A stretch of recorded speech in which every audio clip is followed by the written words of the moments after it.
வணக்கம். என் பெயர் சத்யா. நான் ஃபஸ்ட்டு பிஎஸ்சி ஏஎம்எல். என்னோடய தலைப்பு சிறகில் ஒளிரும் காடு.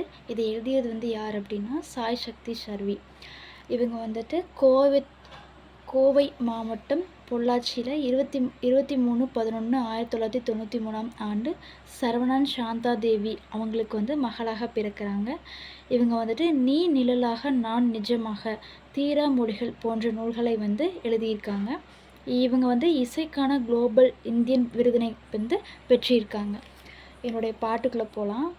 பேனாவின் சிந்திய மைத்துளி பதுக்கி வைத்திருக்கிறது 1000 கவிதைகளை.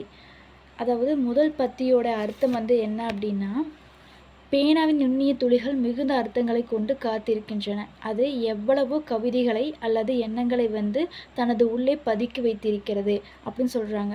ஒரு பேனாவை பற்றி கூறும்போது அதற்குள் உள்ள மைத்துளிகள் எண்ணற்ற கவிதைகளை, கற்பனைகளை மறைத்து வைத்திருக்கிறோம் அப்படின்னு சொல்கிறாங்க. ரெண்டாவது பத்தி என்னென்னா, நடுநிசையில் பதறி வந்த பனிக்காற்று கூறி சென்றது சாலையில் உறங்குபவனின் நடுக்கத்தை.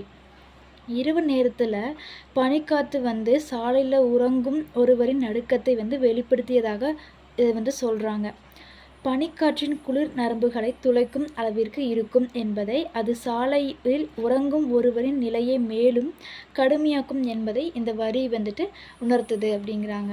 மூணாவது பற்றி பார்த்திங்கன்னா, பயிர்களை சேதப்படுத்தியதாய் வெட்டுக்கிளிகளை வசைப்பாடினான். தன் வயல்கள் கட்டிடமாக போகும் அவலத்தை அறியாத விவசாயி.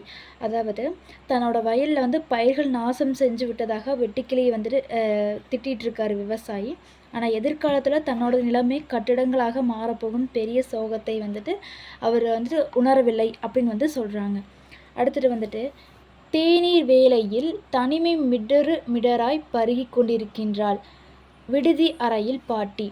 இதுக்கு என்ன அப்படின்னா, தேநீர் அடிப்பவராக பாட்டி தனிமையில் மனதை ஆற வைக்கும் முயற்சியோடு விரல்களால் கச்சிதமாக தேநீர் பருகி கொண்டிருக்கிறார்.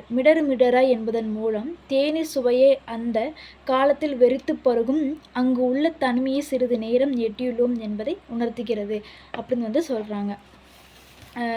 நெடுந்தூர பாதையில் வழியெங்கும் படர்ந்திருக்கும் தனிமை அவ்வப்போது எட்டி பார்க்கிறது மரத்தடியில் அமர்ந்து தன்னோடு உரையாடும் போக்கனின் வருகைக்காக. அதாவது நெடுந்தூர பயணத்தில் அப்பப்போ தனிமை எட்டி பார்க்குது. அது எட்டி பார்க்குது. மரத்தடியில் அமர்ந்து தன்னோட உரையாட யாராவது வருவாங்களா அப்படின்னு சொல்கிறதாக சொல்கிறாங்க. நெடுந்தூர பாதையில் வழியெங்கும் பறந்து கிடக்கும் தனிமை அப்பப்போது எட்டி பார்க்கிறது. மரத்தடியில் அமர்ந்து தன்னோடு பேச வழிபோக்கர்களாக வருவாரா என அப்படின்னு அது சொல்கிறாங்க. நன்றி.